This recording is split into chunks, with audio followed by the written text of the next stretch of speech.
This is TWiT. Alex, you may want to run to the phone. I think we have a payphone right outside because Google has just announced that they are canceling Google I/O. There you go. Yeah. At least the in-person part of Google I/O, due to concerns. This is the email from Google. Due to concerns about the coronavirus and in accordance with health guidance from the CDC, WHO, and other health authorities, we've decided to cancel the physical Google I/O event at the Shoreline Amphitheater. Those who purchase tickets will be fully refunded by March 13th, while registered guests this year will automatically be able to purchase an I/O 2021 pass. I went to the Google I/O front page, and it doesn't say that yet. But this, according to 9 to 5 Google, this email has been sent out to attendees of Google I/O. Yeah, other people are reporting it too. I wonder how long before Apple says something. I mean, as you point out, Andy, they don't need to say anything because they haven't sold any tickets. So, and they haven't even said they can a date, just announce it as a virtual event. Like they would probably just announce it as a virtual event from start to finish.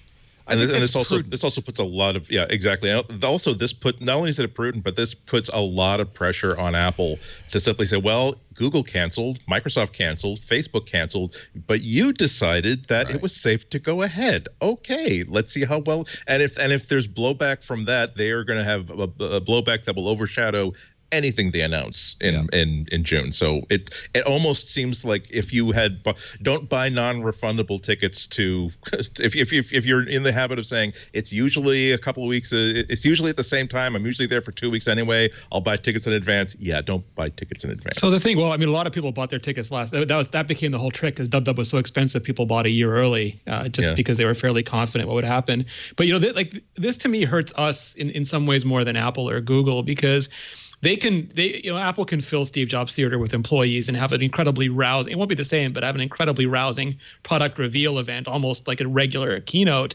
And they can FedEx out product. They can do all those things, but it was just so much more efficient for them to do like briefing after briefing, especially with international press, because either they have to bring international press to Cupertino or they have to go on a roadshow. And both of those are very resource intensive. But at least if you're in Cupertino and everybody's there, you can talk to all, like last year at WWDC, we didn't just get to see the new privacy features. We got to talk to all the privacy engineers. It was a huge difference in the quality and depth of the information that we got. Yeah, and we benefited because you came back and you shared all that information on the show. And totally. Of course, and for developers, it's not just the sessions because there are people who beam those sessions almost real time now. It's amazing compared to waiting a year. But the labs, the labs when you go in and get design critiques and you get to talk to the guy who made the framework and he says, oh, you're getting this bug because of this, and you're like, oh, you just saved me a year. And Google does. I mean, the thing is that can be done online. Google does office hours or whatever, where they bring in the teams and they live stream for their developers, and they talk through.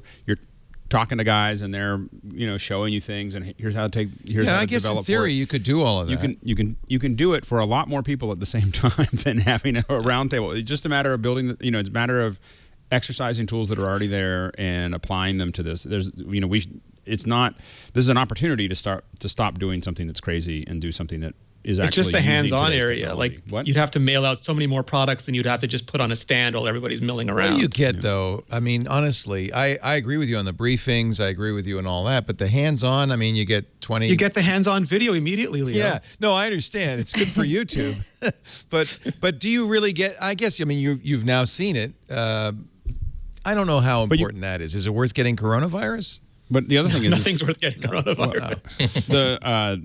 You can also localize, and until we really shut everything down, you can also localize a lot of these things where you're doing an event where you might be doing it in all the major cities, and then Microsoft's done that. They've had satellite events. Yeah. I'm salty because Montreal's never a major city. No.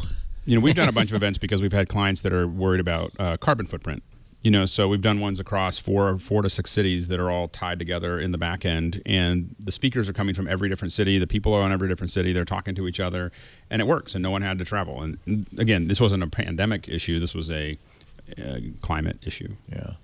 I want to go to Montreal and have a bagel. The last good bagel. Let's do it, Leo. Yeah, I really do. And now that I know that you're practically in Vermont. The food in Montreal, the food in Montreal is amazing. I love Montreal. I'm 45 minutes from Plattsburgh. Plattsburgh, New York?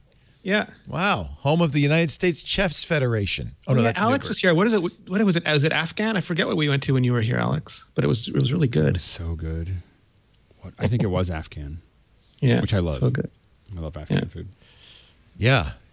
All right. We're all going to Montreal because there's TWiT no food tour 2020. You can't get sick in Montreal, can you? I don't think so. It's too cold. You have to get sick in French. Yeah.